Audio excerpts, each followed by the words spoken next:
Okay. And the floor is yours. Okay, great. So thank you for the agenda space. I don't actually have a presentation, more like just like update, sharing of thoughts, and perhaps short discussion. So about this time 6 years ago, TJPDC and PEC got together and applied for a Strengthening Systems grant from the Charlottesville Area Community Foundation, the purpose of which was sort of twofold, because we had a pretty advanced understanding of the problem that I'm about to state. So Charlottesville and Albemarle have historically a very fragmented bicycle pedestrian infrastructure, not only insufficient as an issue, but also quite fragmented, both in a sort of narrow sense in that you have bike lanes that go for 100 meters and then disappear. But also we had a city and county not really working all that well together on infrastructure. So sidewalks that would end at the city line, bike lanes that would begin at the county line, et cetera. And so as part of that advanced understanding, it was clear that the physical fragmentation was caused largely by a like civil society that was fragmented and also insufficient, mainly fragmented though. So we had runners, bikers, wheelchair advocates, you know, whatever, tree stewards, like lots of people in the private space not working together. And there wasn't a great forum either for local governments to work together, and then neither the public and private sector were doing all that much collaboratively either. So TJPDC was actually the perfect lead on this application as a convening body that has lots of trust from both the local governments and also at the state level. And then also PEC came in with a lot of trust from the, like within the non-governmental space as well. So in 2017, we got this grant and started setting up systems for working together. So this meeting that we're having now is an intentional outcome of that whole process, where the planners from the city, the county, VDOT come together at the convening of TJPDC, and it's working great. I think when I talk to people in other parts of the state and other parts of the country, they're pretty, you know, impressed at how Charlottesville and Albemarle's planning is sort of reflective of the way people live, which is city and county working together. Similarly, there's some great collaborations happening in the between the nonprofit organizations and among them. So one example, this is just a small thing, but it has big implications. The Rivanna Trails Foundation, which is the leading trail building organization, the mountain bikers and the trail runners each exchange board members with each other. So they have built-in like collaboration of each other's points of view. But it's gone beyond that to not just the clubs and organizations. We also have major businesses participating. Some of the largest employers like Centera, UVA Health System, so both hospitals, Willow Tree Apps, and many different organizations are also participating in different ways. So we have some examples of what this what these collaborations could look like, both programmatically and also in terms of like getting stuff done on the ground. Impressively, we have, for example, the recent RAISE grant for the 3 Notch Trail, millions and millions of dollars of local spending by Albemarle County on sidewalks that we're seeing getting built right in the area that I was talking about, where the city and the county come together. Pretty great. And then also on the program side, we have some pretty amazing collaborations. And I thought that it would be timely for this discussion because we're right sort of on the heels and inside of one example of that, which is Bike to Work Week. So I'll get into that in just a second. I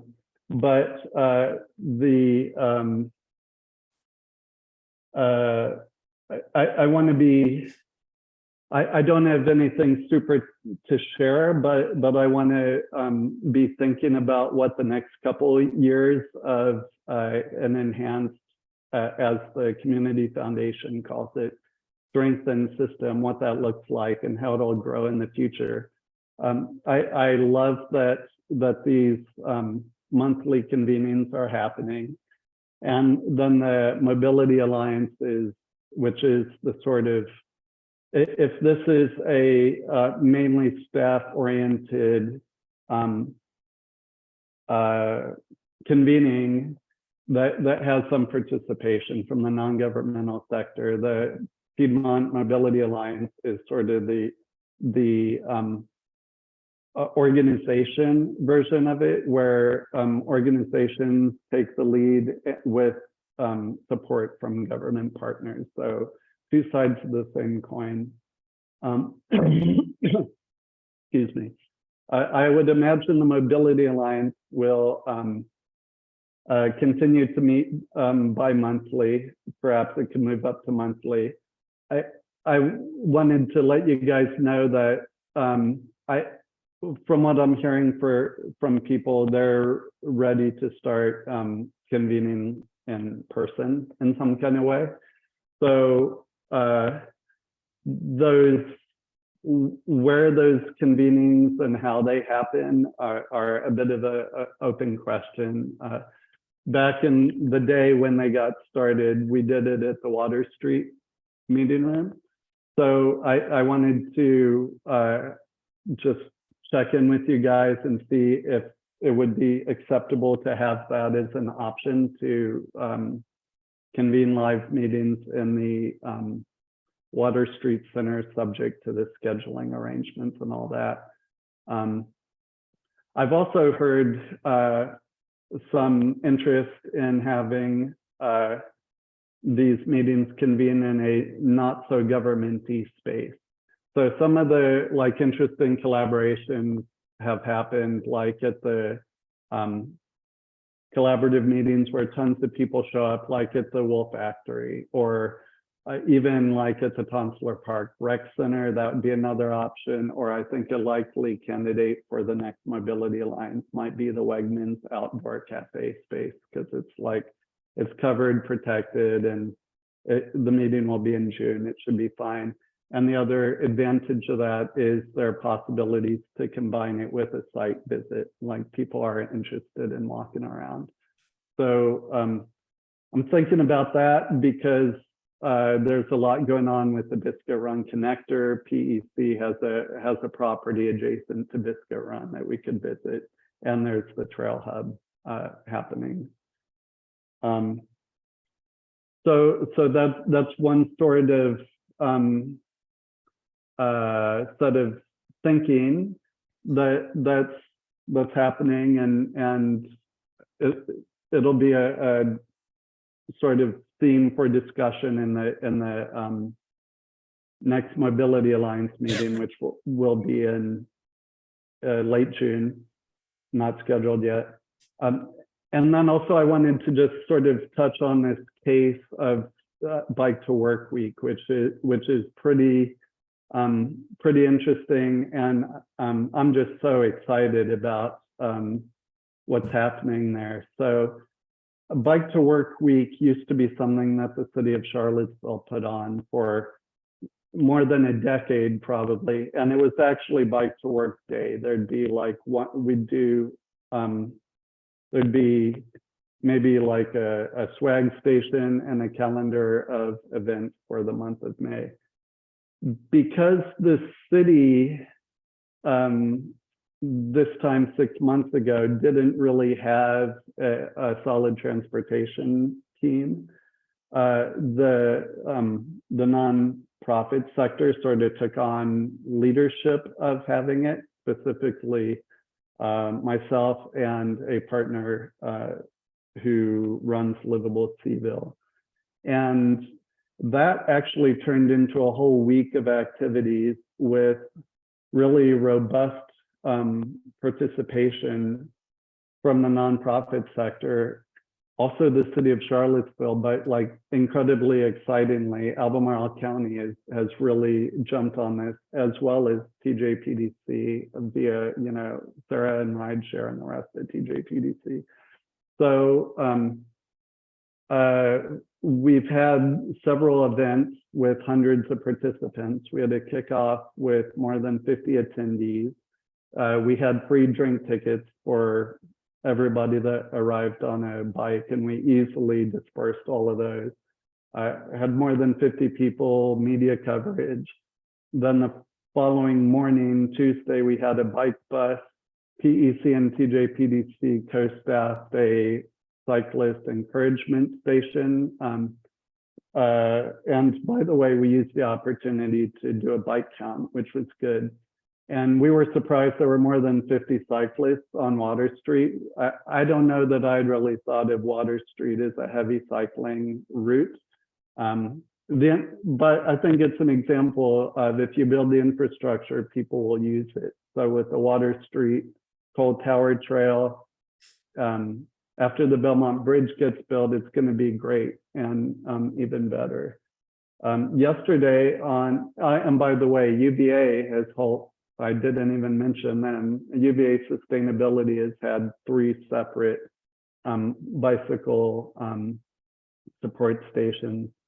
Yesterday on West Main Street, we had more than 100 cyclists come to our support station.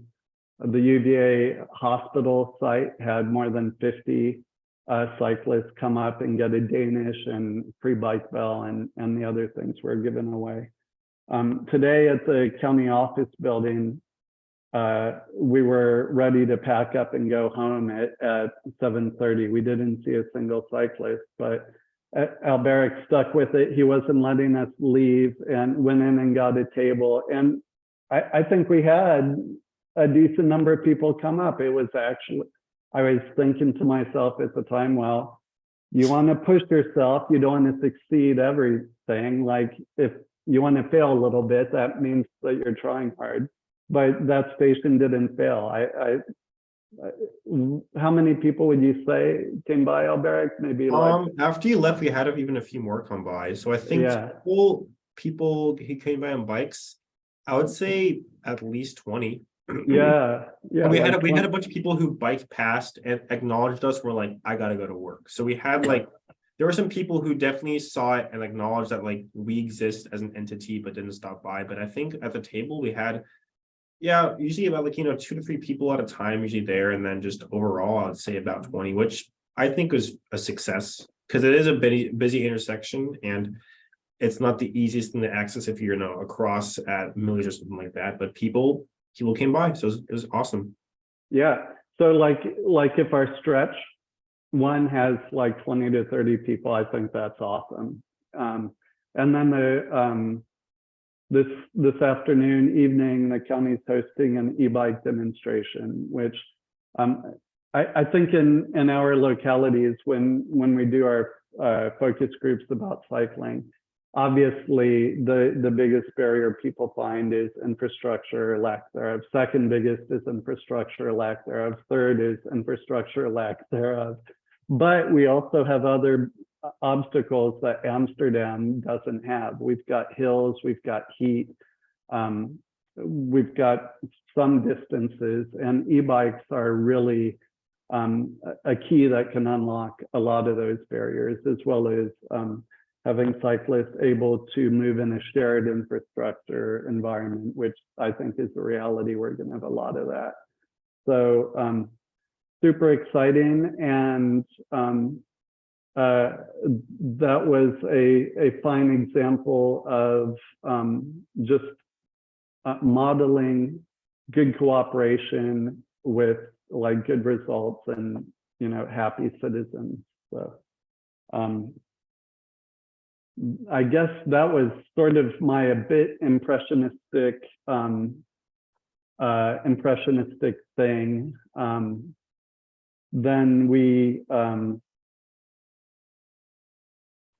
yeah, so I'm going to pause because I realize I just talked nonstop for about 10 minutes. A number of you actually have been like working closely with this effort. Sarah, Alberic,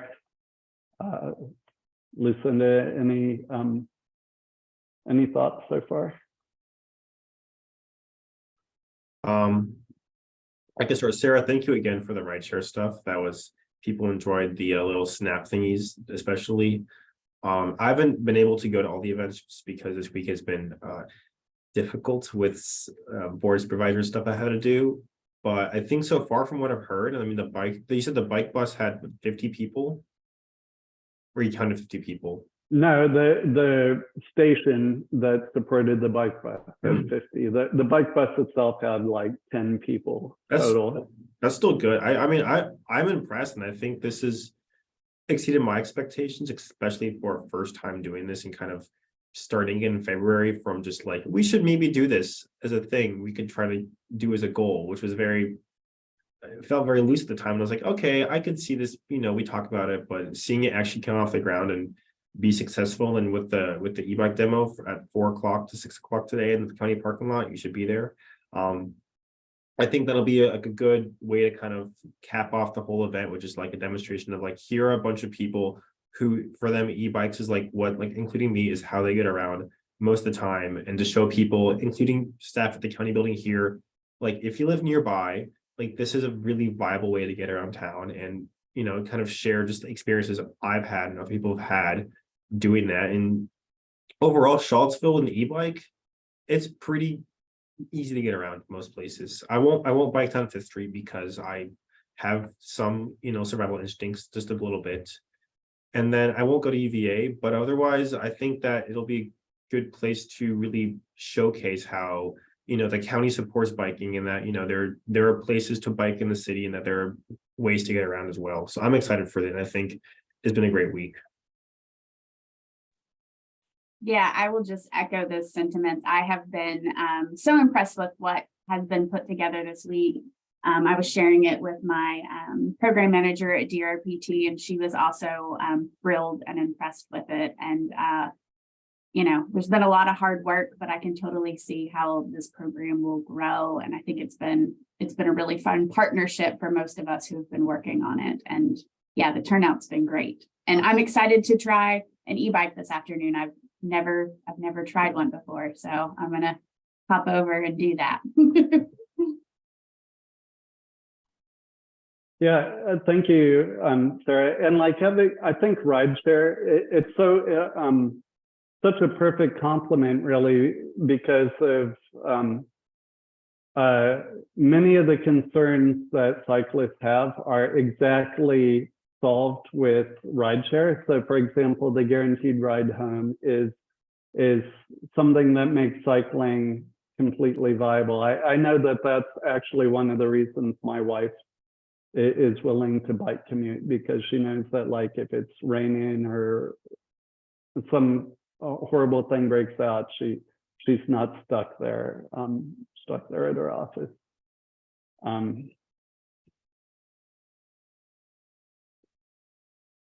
I think there's also, the next sort of like big collaboration thing that we'll be seeing is the Loop de Ville, which will be in, I believe, October, like a Rivanna Trail Fest, which will be a like, you celebration of trails, not only the Rivanna Trail, and possibly combining some kind of so the Loop de Ville is a 2-day celebration of the Rivanna Trail. It's on a weekend, so the Saturday is going to have a full loop hike, run, and bike ride of the Rivanna Trail. But then like a huge party. On Sunday, it's like a celebration of the trails, but at a lower entry level. So just like a kids walk, short bike ride, and a short run. And we'll combine that with some kind of discussion, or I don't know. We're still working through what that's going to be like. I think also on the infrastructure side of it. So this is program where we're working, as I said, simultaneously on beefing up the civil society piece, but also working on the infrastructure piece.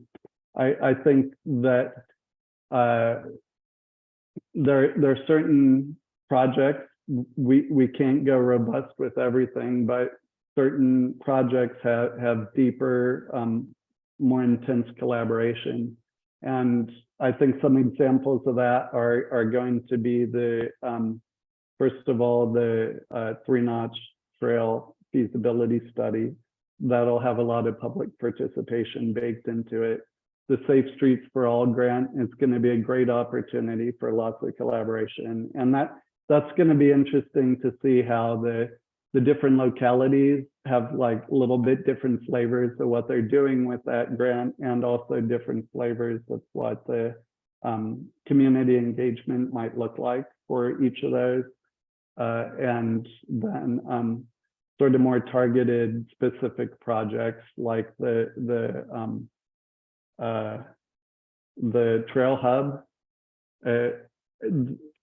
I don't know how many of you guys attended the VDOT meeting at the county office building last week for that, but it was one of the better, probably one of the better transportation community info sessions that I've ever been to. Albemarle County showed up incredibly prepared to talk about what they're doing, not only with the Trail Hub, but with the Biscuit Run Connector Trail, which I think is one of the most exciting outflows from that. And so I think that's an example of VDOT, TJPDC, Albemarle County, and a little bit the city of Charlottesville. That's a case where they did the work, and non-governmental partners, showed up and were active participants. So again, sort of two sides of stronger engagement and stronger systems.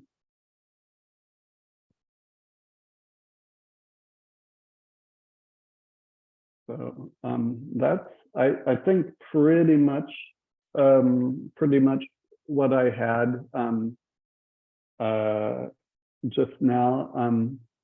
And then one final piece of the swinging back to the Mobility Alliance and things that we'd like to improve with. We're in the February Mobility Summit. We had a really good turnout. We had about 50 people. We had scaled the event so it could handle up to 100, but we were reluctant to do that because it was the first thing after COVID. We're looking to have that be a larger event next year, but also some qualitative observations happen. So when this whole effort started, this like what's now become the Mobility Alliance, we had regular participation every single time a Board of Supervisors member and a city councilor was there. It was sort of asked where good participation at the staff level, both city and county, and in fact, planning directors and high-level staff were there.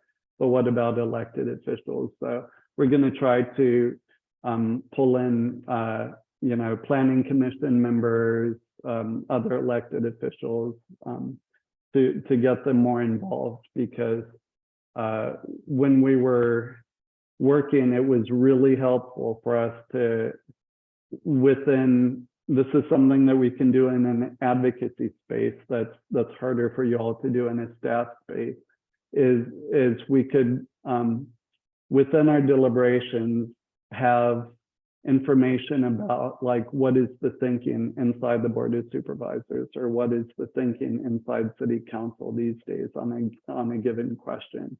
So it's really helpful for us to set ourselves up well to have productive conversations where we're asking questions that fit with where elected officials already are, rather than coming kind of alien to them. So I don't know. I mean, I'm not asking for anything super much, except that the keep going with these monthly meetings. And for my part, I'll do a better job than I did this week in like noticing the public about this going on.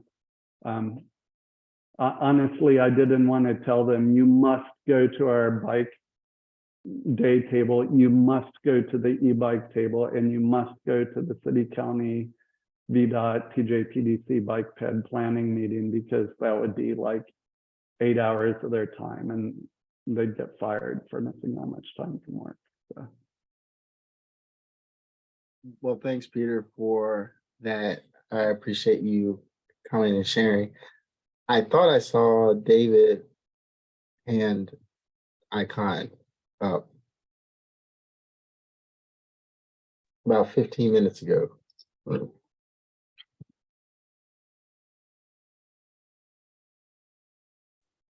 what did you say, Ryan? Yeah, I thought David had his hand raised. But Oh. No, that wasn't me. I know I lost network connection, so I had to jump on the Wi-Fi. Gotcha. Okay. So I guess we'll segue to agenda item 3, roundtable updates. We had Albemarle County, or actually at the PDC go last time. I tried to switch it around and have the city be back. Mr. Chris Ginzik. Thank you, Chris, for showing up today. Didn't know if you had any updates on some trails, some easements. Oh, we got the connection to the golf course built on Saturday. I noticed there's people already walking and biking on it. Actually going to be out talking to NBC 29 about that this afternoon. So there'll be a story on the news about that. And we are actively building the trail back to Holmes Avenue. Right now it's a nature trail. The plan is to actually make it stone dust ADA to match the rest of Meadow Creek trail system. Further up the creek, Greenbrier Park, and all the stuff we're building behind Seminole Square eventually. I think the neighbors, I don't have the funding for that just yet, but the neighbors in that area have been writing to council and the mayor saying, hey, please hurry up and get the money for this section of trail. So we're building nature trail now, but I might find out that we're going to get the money allotted sooner than I would have thought to make that a full kind of transportation section through there. So I'll keep you posted on that. That's probably the trail update this week. I'm really busy wrapping up that project and then keeping the contractor on point. So that's all I got for this morning. Hey, Chris, I saw you put, actually was on the city's website. So that went from a looks like it could be happening to like an official thing that can, the city is announcing via press release like very quickly. Yeah, I think it was like 3 months ago, we walked the golf course with the golf staff and they were like, yeah, let's do this. Yeah, lightning speed for government work. But so this like Northtown connector, this is actually a pretty crucial thing. Once this thing gets upgraded from nature trail to, 8 foot wide or whatever you're gonna do, then suddenly the Belvedere and Dunlora and some of the points north in the county, this becomes a significant connector. Sadly, it doesn't go to Riverview Park, but in a way, it kind of will be a good way to get downtown from a place like Dunlora. Certainly, and we do intend to connect homes over to Rio Park, Stillwater Parkway segment at some point once we get the funding in. We've got the land. There's a bigger bridge than you think to get over St. Charles Creek there. It's not insurmountable like some of the bigger rivers around here, but yeah, that would be the next leg, and then you're tied in directly to downtown on the Parkway, Stillwater Parkway, State Street, West 50.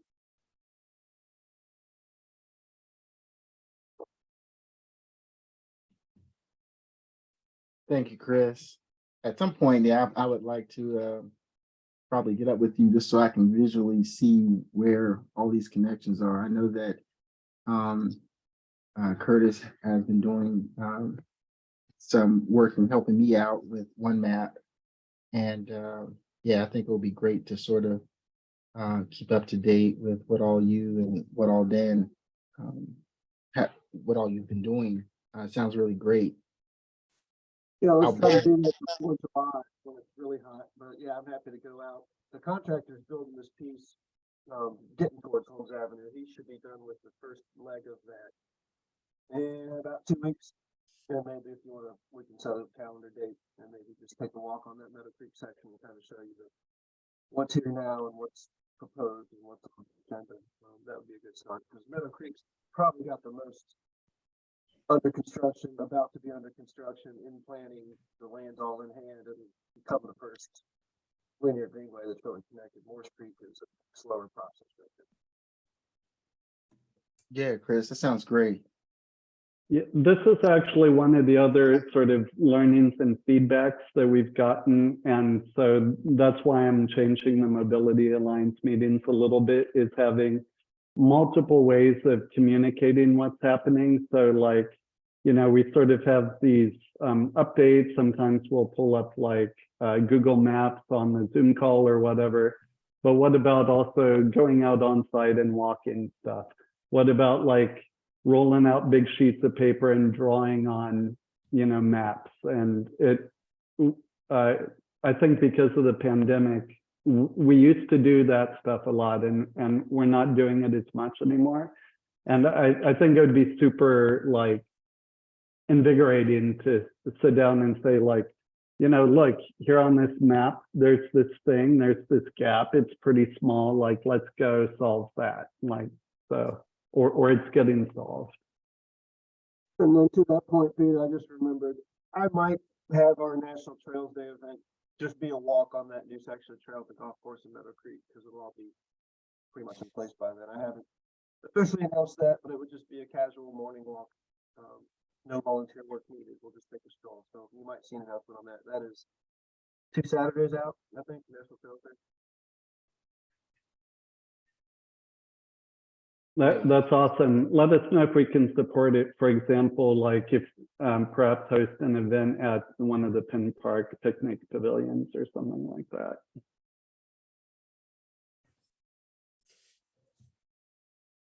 Thank you, gentlemen. Alberic, I've got the county next in the rotation. Don't know if you have anything more you want to share or. Nothing much else from Tuesday.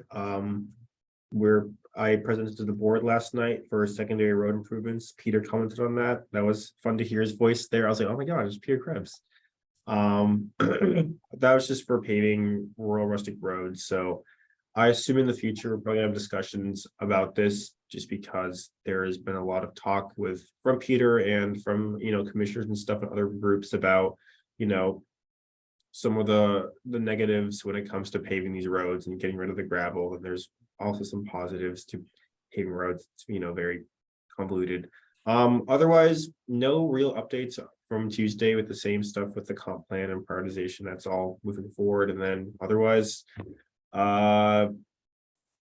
yeah, e-bike demo today. And then I will, at the end of this week, finally sleep and relax. And that'll be very exciting as I woke up at 5:50 and I went to bed at 2:30 last night because I couldn't sleep with allergies. So I'm going off of vibes right now, entirely vibes. And then soon more caffeine. That's all.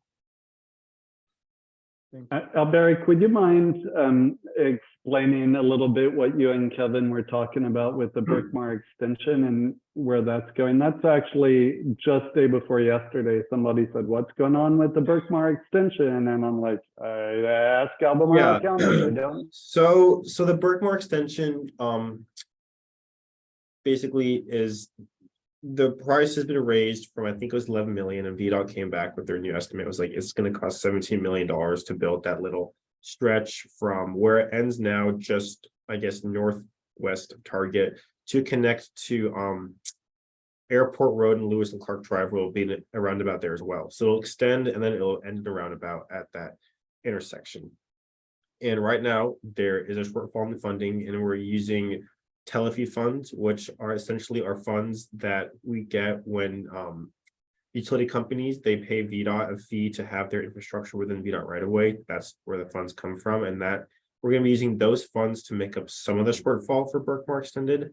But I believe we're also going to be applying for a new revenue sharing grant to cover some of it. And additionally, talking with the UVA Foundation, because they do have a stake in this, since their whole North Fork rezoning, which is a lot of residential and commercial stuff. They would like to see that road get done because it'd be an important connection for them, for people who be living up there in a few years. So there's a few things happening to try to make up that shortfall. We're going to have more meetings probably with VDOT and UVA Foundation to figure out, what needs to be done, because the supervisors are very adamant, you could say, about getting this done. This is something that's very high up on their list of priorities to get finished. So that's the Berkmar Extended news. Once we get more information about where money's coming from, we'll share that. But right now, it's not funded enough, unfortunately.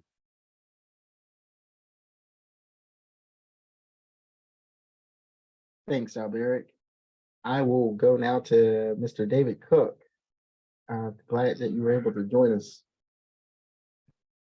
Yeah, good to be here. I'm gonna go ahead and start off by showing the governor's Bike Month proclamation. I'm not sure that'll show up very well, but I did send out an email to everybody on the BPAC. I had to rush to get this because I had just gotten back from Japan last weekend. So Monday, I was already at the desk. I basically ran over as soon as I could and got it, mailed it out to everybody. So if you're on the BPAC email list, you should have gotten that notification, as well as the language on that. So very excited for the support from the governor's office for the Bike Month. Moving forward, hopefully we see more support as well. So just a couple of updates. The big one, not really related to your region, but the I-66 parallel trail ribbon cutting ceremony was yesterday. So they had their inaugural ride. Basically, that is a new 18-mile facility of new shared use path along I-66 as a part of the reimagination or transformation of I-66 into more of a multimodal corridor. So that is really a first of its kind in Virginia, where we have a shared use path parallel to interstate corridor. So that was a big inaugural event. So it was good weather. I haven't gotten back with Heidi to see how the turnout was, but I'm actually have a meeting with her tomorrow. So I'm gonna follow up and see how the turnout was with that event. Otherwise, so the big thing we're working on right now, a couple of big items. We're currently updating the interactive bicycle inventory map. This is something I've been working on. It was basically left untouched for the past year and a half almost. It's been yeah, about a year and 4 months. So basically, any new facilities that you think are missing or have been updated, please go ahead and let me know. I just dropped the link. So I know I've received from Albemarle County quite a few facilities, and then City of Charlottesville as well. But I'm going to be working on that for the next few weeks. So if you see any gaps, just go ahead and send me an email. Let me know. Otherwise, the other big thing is the count program. Currently, we're going through a big overhaul of the count program. You're going to see a new dashboard on our website that's going to have some pretty useful links on where the counters are and how to download data. Right now, a lot of the data, it has not been cleaned. So if you go on the public facing interactive map of all the count stations, a lot of that data is bad data. So we're going through and cleaning the data on that to ensure that we're providing the most accurate data on our count locations. We're also going to be moving counters around. We're going to make sure that every district has a permanent counter. So think about Culpeper District, and then potentially Lynchburg District with Nelson County. Think about potential locations for a permanent counter in the district. You can work with Michael on that, but that's going to be another update with the count program. So look forward to more news on that as that develops and we kind of overhaul that program. We'll have a new website that'll go out, a new dashboard, and better data for you guys from that program. So that is really about it on my end. Thank you, Peter. David, I have a question. When you say a permanent counter, that's a permanent counter that the district can use to move to different locations to get their bike counts, or it's permanently installed in one location? Yeah, we need to have a good baseline count data. So for example, Blackwater Creek Trail in Lynchburg, there's been a permanent counter there for, I believe, 3 years now. So it's going to be a permanent location. We'll also have the mobile counters that you can move around for studies. If you have a smart scale application that you want to get count data for, we'll have those available as well. But we're going to be kind of expanding our permanent count locations as well. So, okay, thank you. I was just wondering, David, you have the map that you're making for the state trails. Is that similar to our one map that we're making? Like, is that kind of redundant for us? Lisa, I think the difference is that, or one of the differences is that we're going to be able to update it with a little bit more frequency. And I think the other thing is that this may also include the UVA system, which may not be in the state system. I don't know, David, if you can comment on what may or may not be. Yeah, so specifically like for internal shared use paths like parks, specifically we haven't really been including. Now if we do have a shared use path that connects a park to a neighborhood that goes into the park, we'll obviously include that facility. But we've been a little bit cautious about some of the university facilities, kind of internal networks. But if they connect to a nearby commercial area or a neighborhood, then obviously we'll want to have that data in there.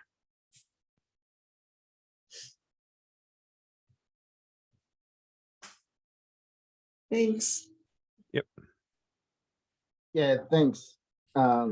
Lucinda, that was my question. Just the dates on those files that you had, David. I'll open it up now to PDC staff to see if there are any updates. I have a small update. I was at a AARP meeting yesterday and they're working on, I don't know, you guys have all probably heard about sidewalk audits where people go out and they walk a sidewalk, and they kind of mark down how easy it is and what needs to be fixed. They're going to make a toolkit for bike path audits. So I thought that was interesting. If I get my hands on it, I'll share it with the group. Yep, Lucinda, do you want to share the mobility management updates? Oh, sure. So we applied for a mobility management grant and were recommended for funding. So when the Commonwealth Transportation Board votes in July, we'll find out for sure. We put out an RFP and got some applications, and we're going through those now, and we're going to do some interviews with the applicants and then select one. So we're moving forward with the mobility management grant. There's been a lot of interest in it. And we're trying to kind of take it one step at a time. So we're going to start with the one call center. And then there's been a lot of interest and requests for volunteer driver programs. So that's something that we're going to look at too. But we want to make sure that we're kind of measuring the need and strategically working on our next steps. And then from my end, just a couple of things to let you all know about the original 6-year improvement program that identifies the projects that are recommended for funding by staff was produced for the Commonwealth Transportation Board to initially review at I think their last meeting. They had their public hearings. I think they should have been completed by now. So probably within the next day or two, they should have an updated draft of the 6-year improvement program with any adjustments that have been made from the staff recommended scenario that was produced. And so that should be in their meeting packet in the next couple of days. They're meeting on Tuesday, and then they will be voting on that in June. So we do have some important regional projects on there and some that we also wanted to keep our eye on to see if maybe there could be some opportunities to fund projects that weren't part of the staff recommended scenarios. So I certainly have a note to check on that early next week to see what adjustments there may or may not be in that from what was originally produced. And then the other thing is that for the moving toward 2050 long range transportation plan, we will be moving into our public engagement phase in June. So we'll be having some open houses, and we'll be launching our survey for the public and looking for opportunities to pop in and make the public aware of the plan and get feedback from them. And then the Safe Streets and Roads for All, we have a draft RFP that will be reviewed by all of the localities to procure a consultant to support a lot of that work. We're hoping that we can get that procurement completed, probably around the August timeframe, and then we'll be able to really start launching into the project probably around September.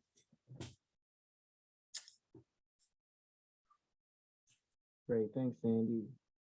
Sarah, I don't know, or Curtis, if one of you want to.